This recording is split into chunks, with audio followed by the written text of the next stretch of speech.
What were some of Senator McCarthy's famous quotes? What were some of Senator Joseph McCarthy's famous quotes?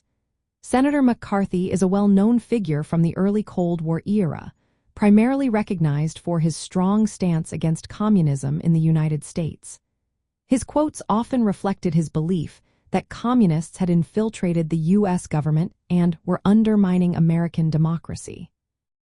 One of his most notable quotes comes from a speech he gave in Wheeling, West Virginia, on February 9, 1950. In this speech, he claimed, "The State Department is infested with communists. I have here in my hand a list of 205, a list of names that were made known to the Secretary of State as being members of the Communist Party and who nevertheless are still working and shaping policy in the State Department."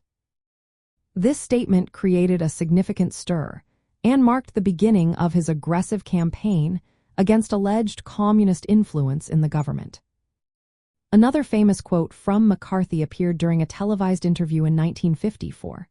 He stated, "If this fight against communism is made a fight against America's two great political parties, the American people know that one of these parties will be destroyed, and the republic cannot endure very long as a one-party system." This quote highlights his view that the threat of communism was so severe that it could destabilize the entire political landscape. McCarthy often used dramatic language to convey the urgency of the communist threat.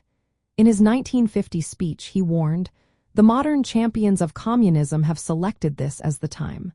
And, ladies and gentlemen, the chips are down. They are truly down." This kind of rhetoric aimed to instill fear and urgency among the American public. From the perspective of communism, McCarthy's quotes are often seen as examples of anti-communist hysteria. His claims about communist infiltration justified investigations and blacklists, leading to a chilling effect on political discourse and civil liberties. Many historians argue that McCarthy's actions did more harm than good to American democracy. In practical terms, McCarthy's quotes and the era of McCarthyism reminded us how fear can be manipulated for political gain. Accusations without evidence can lead to serious social and political consequences. For those interested in the Cold War and the ideological battles of that time, understanding McCarthy's famous quotes illustrates the intensity of anti-communist sentiment in mid-20th century America.